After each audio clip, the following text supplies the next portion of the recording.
Hey, Jim Maria, I will show you how to do this. It's super easy if you've never done it before. Put it on. All right, so let's go ahead and get started. As I said to those that were here early, thanks to everybody for showing up on time / earlier even than me. Wonderful. We have a great presentation this morning before we get to our full business. And we will try to keep those general announcements and updates that are kind of for our internal group to go after this presentation. But for people who want to watch live online, they can join us for this meeting either in the room or on the YouTube, which means you can also share that link with people. If you are presenting, for example, when Sharla was presenting, she can send out the link to colleagues wherever they are who might not participate actively in our meeting but would like to see her presentation, both the recording afterwards or live to our YouTube channel, and then they can watch along or live or after. So without further ado, Sharla Rent, who is a neonatologist here at Duke, and abroad, turns out, is going to present on some work she's been doing with colleagues at KCMC on perinatal loss. So Sharla, you should be able to share your screen and take it away. You won't need to unmute or use your audio. As long as you're speaking for the room. The microphone's. Yeah.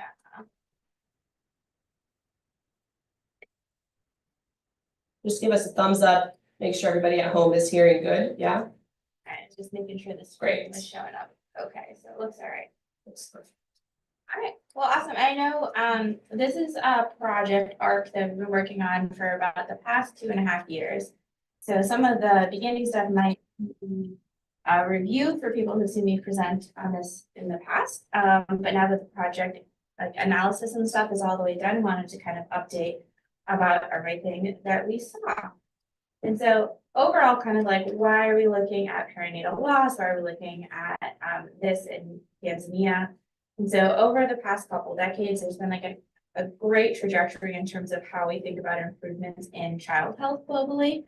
But the group that has made the least good improvement are the neonates. And so you can see kind of the blue and red bars at the bottom are the ones that kind of shrunk down the least. And even when we're thinking about right around the times of delivery, you're 4 times more likely to die in the first 24 hours after delivery, so kind of like your very first day on Earth, than in the next 24 hours, and 9 times more likely than at a week of age. So that peri-delivery period is kind of a key target area when we think about survival, but then also a key target area when we think about how do we support people who are going through loss. And so kind of globally, when you look at neonatal deaths and stillbirths, which are the 2 things that make up perinatal loss, there's over 4 million each year. And then I do just want to also point out that there's almost 0.3 million maternal deaths. So an order of magnitude less, but not an insignificant number as well. And then when we look at kind of the global burden of this, Tanzania very frequently ranks in the top 10 across these metrics: maternal deaths, stillbirth, and neonatal deaths. And of course, this is not something where you want to rank in the top 10. And so it's also means that KCMC and the Kilimanjaro region is a great area to study this because we could have a theoretical really big impact if we make improvements. And then kind of things that everyone probably knows here, but the vast majority of perinatal loss does occur in low and middle income countries broadly. You can see the distribution kind of ballooned up in sub-Saharan Africa and Southeast Asia. And then I talked about the timing of neonatal death, but half of all stillbirths also occur during delivery or just before. So it's also kind of this peri-delivery sort of immediate period. And then oftentimes this loss is underreported. And so when I was starting off as a baby neonatologist in residency fellowship, I was like, well, how do we improve perinatal care? What are the things that we do? Obviously, we need access to timely and quality care around delivery. We need to improve neonatal resuscitation, and we need to improve medical and surgical care for both the pregnant women, meaning C-section deliveries, and then neonates as well. But I've also now come to realize that this kind of trajectory of care that we should have also should include palliative care for neonates with life-limiting conditions, which would include extreme prematurity, and then mental health support or psychosocial support for bereaved families if their families lost their child. And so that's just over the past couple of years in Tanzania with our work. And so I forgot to put the logo on here, but I was very grateful to get a grant from the National Palliative Care Research Center for 2 years that it just ended in September to cover both some of my research time, but then a lot of the efforts on the ground there. And it sort of had two aims, to describe the burden, like in a quantitative sense of perinatal palliative care or loss, and then also look at facilitators and barriers to supporting them. And that sort of translated into three, I guess, kind of like analysis buckets. One was birth registry analysis, which Gabby and Victor have been instrumental in helping do.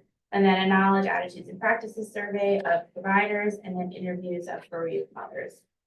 So I think a lot of us in the room have been here or are currently based here for those of you online, but the study took place at the wonderful KCMC in Moshi, Tanzania.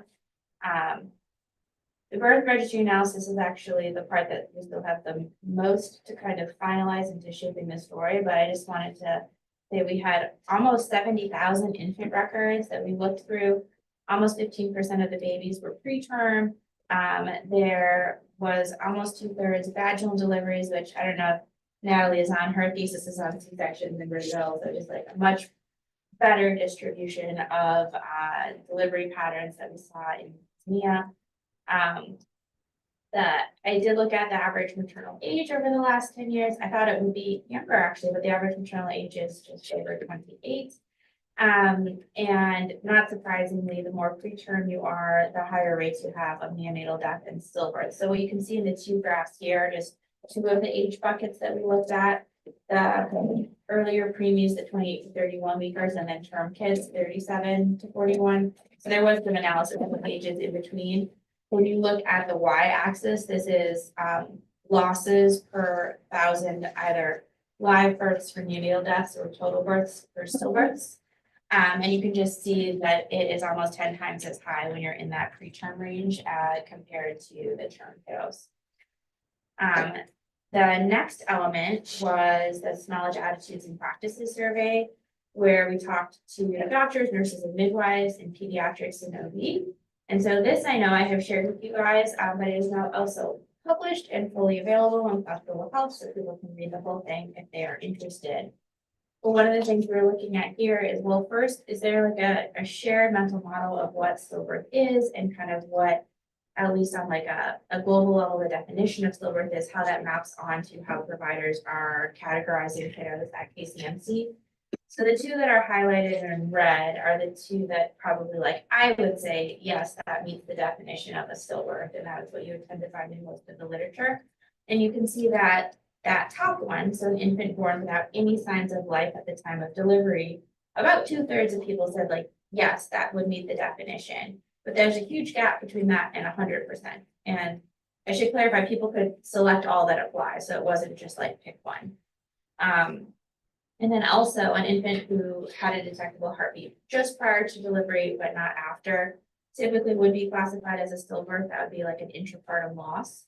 And so you can see that there's like a decent gap in kind of understanding that that would meet the qualification. And then also when you look sort of lower down, there's almost 10% of people kind of in some categories that are defining that just a very small baby, so like less than 500 grams, who lived for an hour but then died, still would get classified as a stillbirth. And this might be due to there's kind of a shift in the literature of recommendations for resuscitation versus like classification of loss. And so I think that's just some like an interesting discussion now we've been having on that side. You know, kind of in that realm, we also asked, at what age would you offer resuscitation? The WHO historically has done data tracking at 28 weeks. And you'll kind of see through here that that is the predominance of what people said. A lot of people cited the WHO recs as the reason why that's when they would provide resuscitation.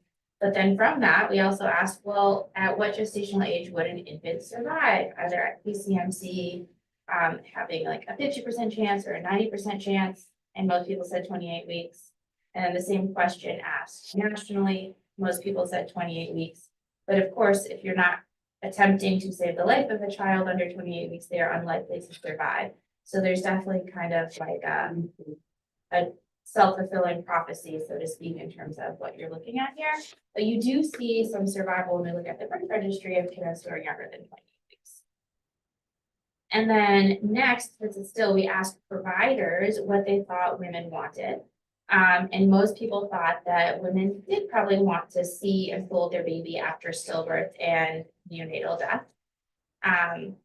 We also asked providers sort of what they thought around the social implications of having perinatal loss. About 1 in 5 people still believed that stillbirth and neonatal mortality were the mom's fault. And nearly half felt that perinatal loss reflected negatively on the woman. And most, it was almost 2/3, thought that the women were at higher risk of abuse or abandonment particularly after stillbirth. And so a lot of this has to do with this like stigma around inability to bear live children, particularly if you have repeat losses.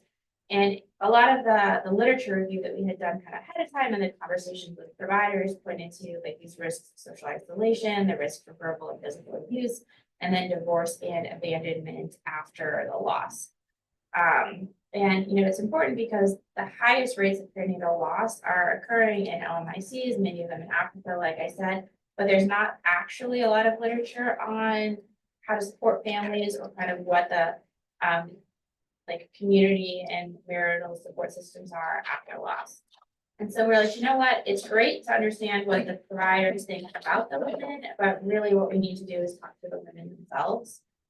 And so we had a study protocol that involved the nursing team in either labor and delivery, postpartum, or the NICU, alerting the research team about a loss that occurred at greater than 28 weeks gestation, which I know I just kind of critiqued that, but we stuck with kind of the standard of practice for the purpose of this study. The RA, who's Gertrude, many of you know her, introduced herself and collected some basic information from the mom before the mom was discharged. And then it was actually kind of more 4 to 8 weeks after the loss, they would meet and conduct a private interview. And the thought here was that gave some time to kind of breathe and get over the raw emotions, but still had enough kind of freshness to be able to have a good interview. And we did have a protocol for psychiatric emergencies that we utilized twice in the study, I believe, just to make sure that women who are exhibiting extra signs of distress could get supported. And so we had 50 women who initially kind of consented and did the brief survey sort of within that first 24 hours. And then 40 of the women went on to complete the interviews at 1 to 2 months after loss. And so I'm aware this is kind of a busy table, but this shows at the initial survey, so the 25 stillbirths and the 25 neonatal deaths. You can see that most of the women were married or living with the partner, father of their child. We can see that neonatal deaths were predominantly occurring at that slightly earlier gestational age, and then stillbirths were occurring still preterm, but more so later. That most of the stillbirths, at least according to the women, their perception of it was that it was before delivery as opposed to during. And the timing of the neonatal deaths, kind of different than what I had seen in most of the literature. Most women said it was at 1 to 7 days of life, so not kind of in that delivery period that we have set out there.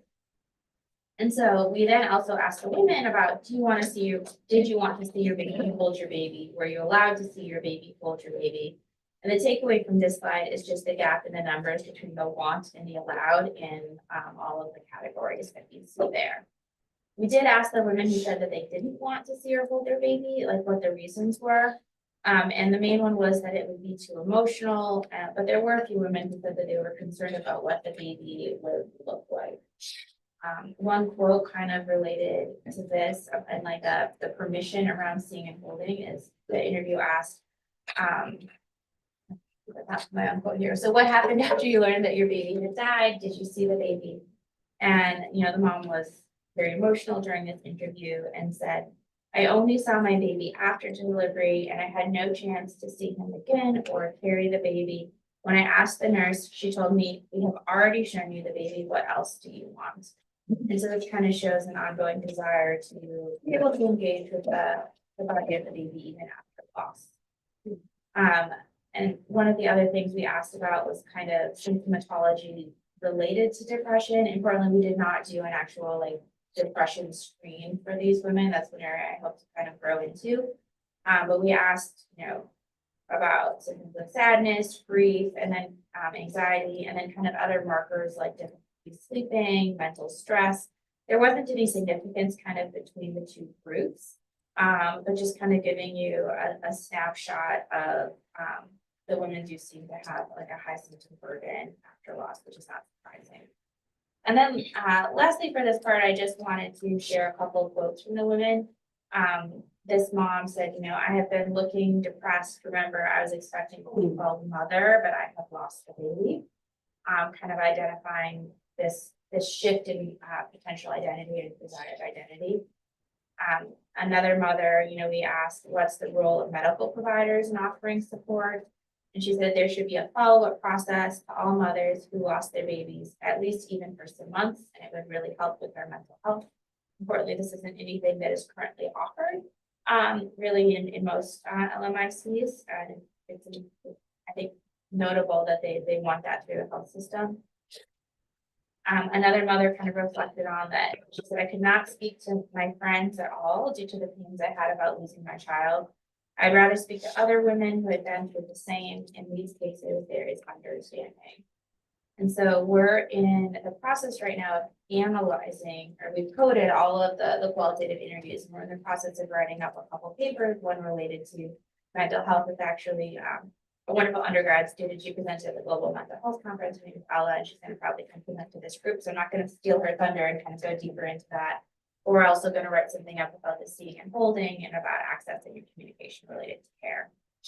But really, I think my big high level takeaway from this part of the project was that there's an intersectional stigma of perinatal loss and mental health and desire for an intervention that kind of supports both elements of the struggle that a woman might be going through after loss.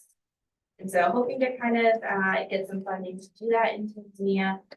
We do have support through the DHI and the RC Legacy Award to do a systems level evaluation of emergency response capacity and the ability to provide mental health support after loss at a bunch of different centers. This is still under higher peer review, but Lexi here will be doing her master's thesis on the qualitative portion of this project, so continuing to build on the work. And then I did just want to point out, we also did a scoping review that involved a bunch of people you don't know, but then also Dr. Razia and Dr. Aiza from Tanzania, who I highlighted in yellow here, not yellow, red circle. And this is like the highest level takeaway. This has been accepted for publication, but it is not fully out, but I can share it when it is. But we looked at over 10,000 titles and abstracts, almost 1,000 full text reviews, deep data extraction in from 180 down to 81 papers that were then included in this, where we looked at perinatal palliative care publications from 2010 through 2022. And you can see there was kind of a steep rise in publication, interestingly, kind of during the pandemic period, but we can figure out like a direct link as to why, beyond that there's like an increased interest in this topic. Just, I'm not going to read this to you, but kind of like the way we categorize all of these things is we have like the author of the year, the aims, the location. We classified everything by World Bank status, looked at participants, and pulled out key themes and then recommendations from all of this. And so one of the things we did too is look at the global representation of perinatal palliative care literature. You can see that there's, so all the upper middle or high income countries are excluded, but then also countries from which there was no data are also in gray. So you can see actually Brazil had a lot of publications, and then India and a couple other countries, but overall, not a lot of studies compared to like if we had included the high income countries, like America and Europe would just be like off the charts in terms of the numbers. And so overall, there were 2 low income countries, 44 lower middle and 29 upper middle income countries. Big high level takeaways is that people wanted better training in communication and how to provide palliative care at the bedside. And then a huge number of studies that there really need to be national guidelines for perinatal palliative care and end of life care that reflect local culture and local resources. And then we also just, I know this is something Deb and I looked at a lot too, looked at the authorship in the studies. And so, surprising, I was actually surprised because I've seen other publications that showed a lot less. Most of the studies had a lower middle income author as first or senior, and almost all of them had a country represented. We separately, I can't see my own notes here, but pulled out the upper middle income and did the analysis just for lower, middle, and low. It was not quite as high. It was like 78% had them as a first or senior author, something that was slightly less, but still a very strong majority. And so just kind of closing this out, these are some, but not all of the wonderful people that have helped in this study.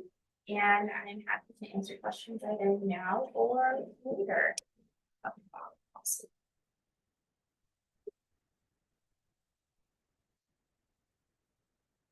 Really beautiful photos of everybody. Right? So photogenic. If folks have questions, feel free to drop in the chat or speak it out loud. I'm gonna take the advantage of sitting at the front of the room in the host meeting to ask you a couple things. One thing is, for a paper like Sharla presented, the review paper she mentioned, oh, we classified by World Bank status. If you're working on a review like that, you need to move quickly because the World Bank status changes from time to time. We have done, so when you say we did this search for low and middle income countries. We know that systematic reviews and other similar works take a while to go from search to publication, but we can't sit on our hands when we're getting other priorities, because we've had reviews like that where we have, it's a year has passed and turns out there's new classifications. Some of the countries which we included in our review are no longer classified that way. And then there may be others that have moved into that category, which, you can say it was classified that way at the time of whatever, but if you want it to be published, you may end up having to do some more work, which is frustrating. So just a word to the wise if you're doing such a review. But I have a question. I really love this focus on palliative care and support for families during and after loss, because some of these problems, stillbirth, infant mortality, will always exist even if we get these rates way down. But my public health brain is always going to prevention. So I'm wondering, I don't really know much of anything about this medical practice, but I'm thinking of two things. I'm guessing that some of these losses are, like I was suggesting, just unavoidable. Yes. So it makes me wonder, when we say that crazy figure of 98% of perinatal loss happening in low and middle income countries, where abortion access is often less widespread, C-sections, putting aside Brazil, are less common. I wonder how much, first of all, I know it wouldn't account for all of this, but I wonder how much those numbers are driven down in countries like ours because of that access, and where, abortion access is more accessible, but also how much does access to obstetric surgery with specialized providers, equipped facilities, drive this really tragic level of perinatal loss in places like Moshi. Yeah, bunch of big questions. Sorry, yeah. No, you're I've got good. a lot to think about. So I think it was in 2014, the WHO put on this thing called the Every Newborn Action Plan, which set targets for 12 or fewer stillbirths per 1,000 total births and 12 or fewer neonatal deaths per 1,000 live births. So the goal definitely isn't zero, or the expectation isn't zero. But when you look at rates that are almost double that, you're like, well, there's a lot of room to improve in those areas. And so the most, and actually a lot of countries get lower than 12, but you're right, there's a lot that are unavoidable. Any baby born in a setting that doesn't have the resources to manage them after they're born dies.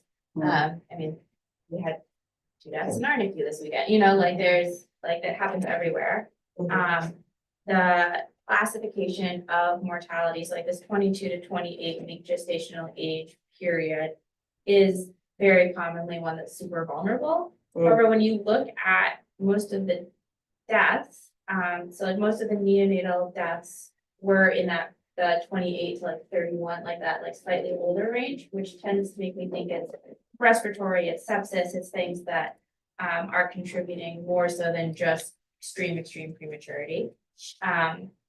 C-sections definitely play into particularly the stillbirth rate. But that's why I tend to also lump like perinatal loss when you're looking at it together, because I mean, I could get on like an ethical soapbox, but if you die an hour before you're born or an hour after born, like, is there actually intrinsically like less value in your life or your existence, like on which edge of that you die? And so access to good C-section care and good neonatal resuscitation are like, I'm not sure if I'm exact. I don't have the specific numbers for this study about like the relative amounts related to C-section and loss, but Yeah, off the top of my head. something else I think. Yeah.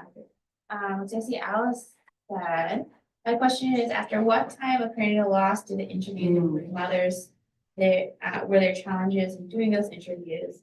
So good, very good question. We had originally kind of preemptively said, oh, we'll do them like 4 to 6 weeks after loss. And that was done in conversations with Blandina and Aisa and the team, like what, there's no good time, I guess. But it's sort of thought that the first couple of weeks after were definitely a bad time.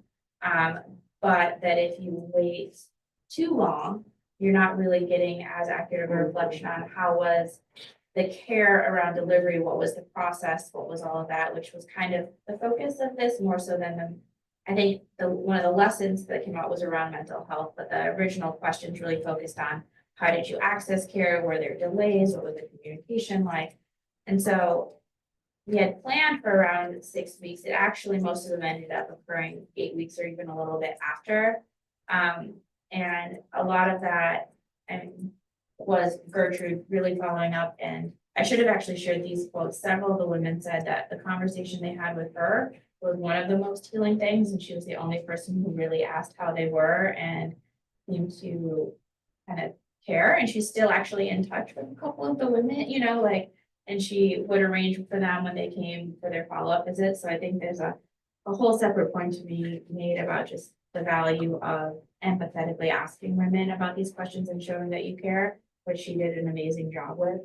But there were some women who did not want to be contacted, who said, I don't want to talk about this anymore, which is fine. I think the same thing would happen here, and you have to respect that in research that not everyone wants to share their story, or not everyone finds that healing in the same way.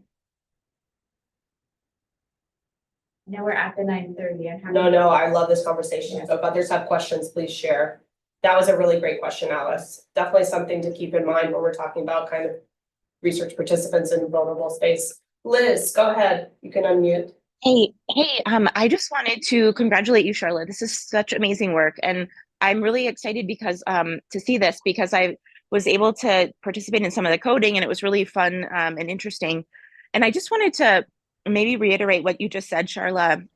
You know, going through the coding, I was really struck by, and we found this, I feel like we've seen this in all of the different various qualitative work that we've done, you know, the real impact of the research assistant or research coordinator in these women's lives or these children's lives, these families' lives, you know, and like being there for them and speaking with them and being just such a support for them, which is really cool. And then I also just wanted to ask Sharla if you could just comment a little bit on your experience with, you know, coding these interviews. It was really emotional at times. And I found myself kind of having a hard time sometimes reading these stories because they're so impactful and so emotional. And what did you do with your team to like, you know, ensure that I know that you had some emotional safety stuff that you've talked about, and you put some really cool things into place that I've subsequently kind of modified for my team. So I was wondering if you could share with the group what you did about that emotional safety. Yeah, that's actually, thank you for asking that, Liz. I think one of the things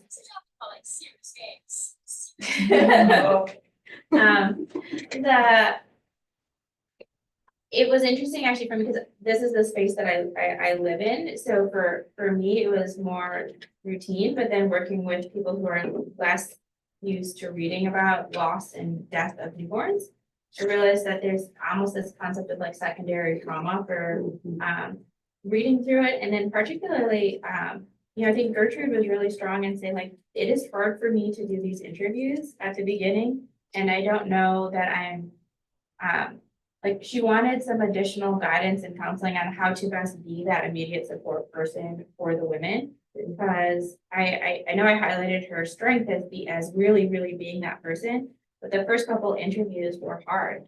And so we actually took a pause after the first few, kind of reassessed, had her and our team kind of work with the psychology, psychiatry department there to give her just some kind of tools to use when she was talking to the women, but then also had a space for weekly or every other week her to meet and reflect with that, like the mental health support team at KCMC, just to make sure that one, like she was doing okay, but then also that she was referring women appropriately or identifying that.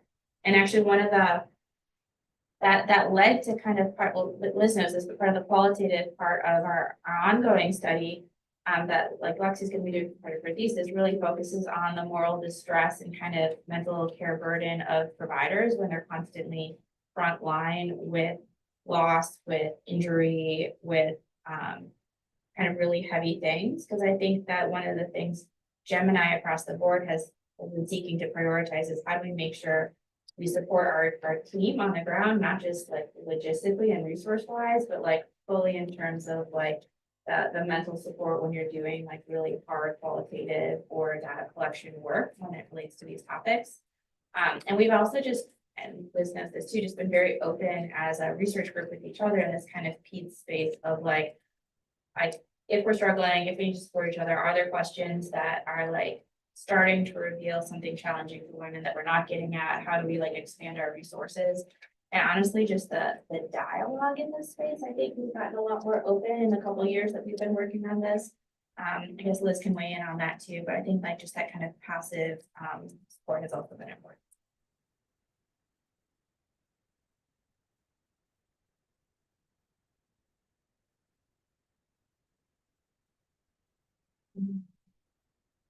Oh yeah, I like that Ashley said, do any Tanzania GEMINI members have any thoughts to share? No pressure, of course, but we're welcoming that.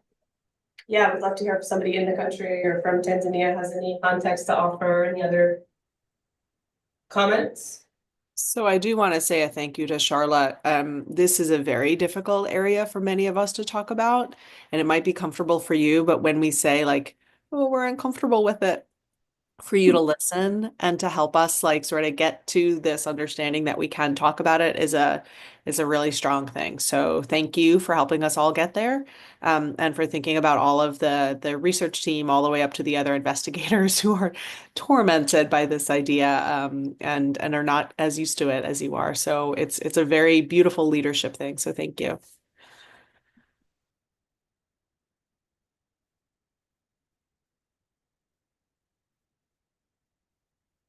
I have one other question on this topic. So sorry, Joel. It's never coming back.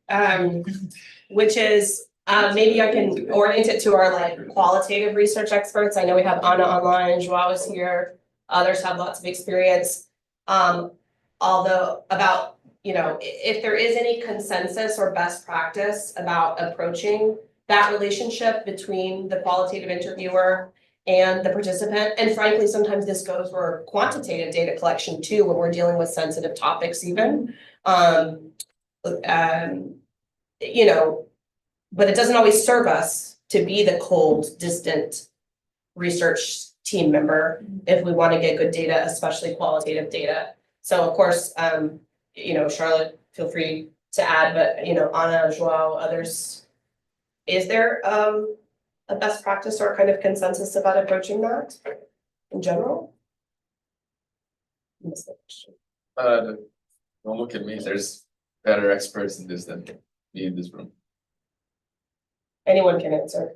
And I would say like finding the right person is so much more important than having the right questions almost. And so I can just like say Gertrude's praises for hours, but she is so good at the way she asks questions and like gives space for people to answer without kind of pushing on to the next question. And so I think that makes people feel like safe and comfortable. And she doesn't stick exactly to the script, like if there's literally like an emotional response or a desire to like delve more into one question. And she was very adaptable in terms of like, where do we meet? When do we meet? Do you need something additional while you're here? Can I walk you to the lab after? So just kind of like softening the experience, knowing that the experience of doing the interview would be very hard. I do not think we would have as rich of data if we didn't have as good of a person collecting the data on the ground. I see Anna put in the chat here in answer to this question, a quote from a book, I think.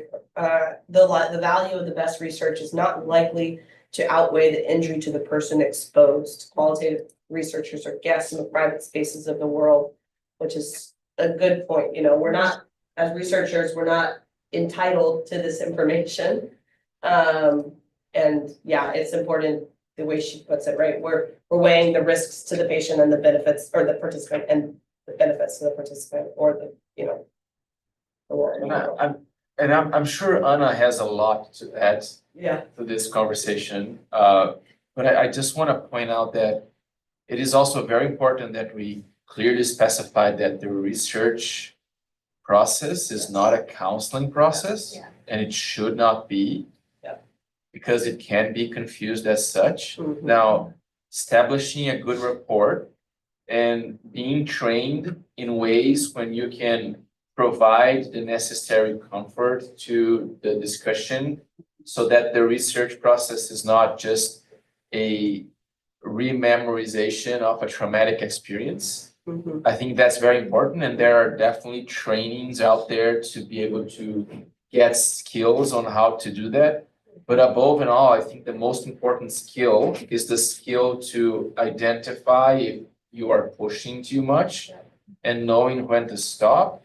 And specifically, as a research group, have a process in place that you do have people that are trained to provide the necessary counseling and support that might be needed in case this comes along. And the ethics of conducting this kind of research goes through making sure you have that space and you have that capacity in place when you engage in this kind of research, in this line of research. I just want to point that out. Those are not skills that are inherent to people. And sorry, just to that point, even the most benign topics, I mean, Charlotte going into this, Gertrude going into this, had a sense that this is gonna be challenging for themselves and for the participants. But even in the most benign or areas that you wouldn't expect to encounter trauma for your participants, it's always good to have some of those resources available, because you might stumble upon something for a patient that is challenging, and you have a duty to kind of have a direction to point them in, if nothing else. Anna, go ahead, or sorry, Charlotte, did you want to say something else first? Just that I actually was pleased that not everyone consented to the interview in a way, because that showed that the people could say no, and that we weren't like, sometimes I think especially in some of our partner sites, there's almost like a feeling like people have to say yes to research. And so Great point. I'm always alarmed by 100% consent rates. Yes. Anna, go ahead. Yeah, thank you for the presentation, Sharla. I mean, there's so much to say around starting with who's doing the interview. The quote that I shared, every time I think about a qualitative study, I look at that quote and think, okay, who do I really have to talk to, right? If this is a group that is super vulnerable, am I the person to ask those questions? Or is there somebody better suited? Or can I ask a proxy that still gets me that information without necessarily having to risk to re-injuring the groups, right? And I think just doing that in preparation is so important, right? Because like you were saying too with Gertrude, I think it was great that she spoke up, right? And said, hey, this is challenging. Not everybody will. And then they suffer in silence. And there is something to be said about performing interviews and hearing it firsthand, right? I think sometimes as researchers, we have almost like the luxury of having a de-identified transcript, which still is hard, but it adds a little bit more distance to it that sometimes I think we have to remind ourselves it's different when you're face to face and see the emotions and maybe go into their home setting. So I think, yeah, thinking about that and being very, very clear in the beginning, what is my responsibility to protect that, and being really, really humble, right? And saying, is that really what I need to answer? Or is there maybe somebody else? And if there is somebody else, can I work with them, right? So I think kind of just, sometimes it's easy to get swept up in the idea of saying, this is a really important topic and we need an answer. But taking that extra time to just step back and say, how do I do it, right? Is, for example, moving forward, would you have to enroll like new mothers, or could you say maybe now you have almost like an advisory board of those that you already interviewed, instead of having to re-engage with new mothers, right, who just went through that loss? Can you use maybe that group that you already have, who felt comfortable sharing that, who felt like it actually was supportive, right? So I think there's so much to think about in like any type of like individual reported outcomes, right? Whether it is, I mean, a lot more with qualitative, but quantitative, depending on what type of questions you're asking too, right? To just think about, now that I have that, how can I use that best to keep protecting the participants and still get the information that I'm looking for. Yeah, I know we're definitely kind of at time, so I'll just end with like two kind of comments on that. Anna's very smart with this stuff and actually helped me kind of think through some of this for my study, because I think one of the important lessons though too is, when I talked to providers, their perceptions of what the women were going through was not the same as what the women shared themselves.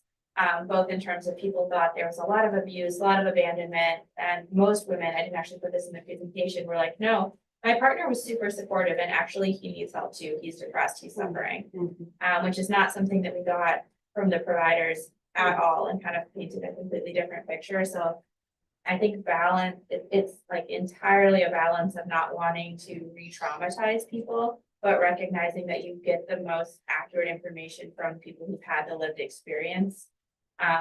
But your comment around using some of these women who have already shared is something we've been talking about as we think about intervention development, because there were some that Gertrude has noted who are very invested in kind of like, how do we use this as a healing lens and avenue? So all that to say, like it's always also very helpful to talk through qualitative stuff with people like Anna, with other people who are doing it. It's like, is there a different way you can think about it? What elements do you need to retain while to still actually get the authentic voice of like the people you're trying to serve?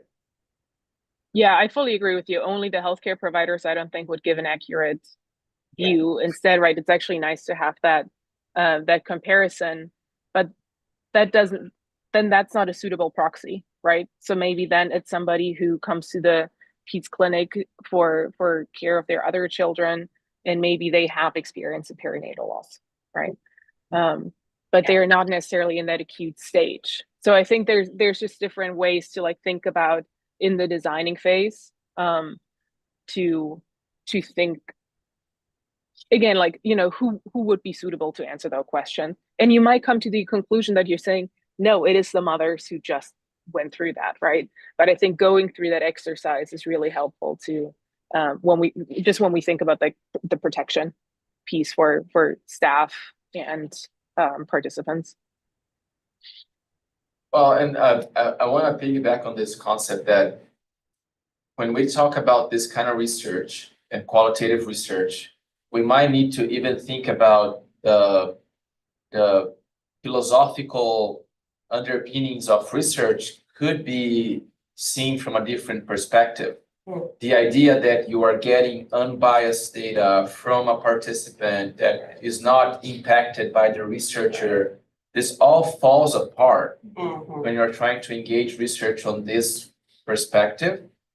And I honestly believe that if you try to gather this information with self-reported questionnaire, you are not gonna get very good data because this data is behind so many traumatic lens that you will not get a good answer in a self-reported questionnaire. So in that perspective, I think if we are okay with the fact that maybe we should leave the fact that the investigator is leading some reaction to the participant, and then if we bring in the aspect that talking about trauma can be both harmful or can be healthy, can promote health, then we should potentially think about a design that encompasses a health promotion session that then will allow us to generate information out of a supportive group, out of a counselor-based group that will allow us to share the traumatic experience, capture the data, and then deconstruct that, debug that, debrief that, in a way that we are also promoting wellness to the participants. So just to challenge a little bit the idea that we might be able to think outside of the most traditional research lens that are the common thought around this. So thank you for bringing that conversation up. We definitely need to expand and mature more our discussions around qualitative mixed methods, participatory methods within the group, so we don't overburden Anna and others that are experts on the topic. But yeah, let's move on. Yeah, thanks, everybody. And I know there's a question with William in the chat that was answered by Sharla in your little conversation there. So that's great, just drawing attention about the question of future intervention, because it's a good one. Like, what are we gonna do about this? But yeah, for the sake of time, we'll move on. Thanks, everybody, for the great discussion, and thank you again, Sharla, for a wonderful presentation and great work. Join me in thanking Sharla.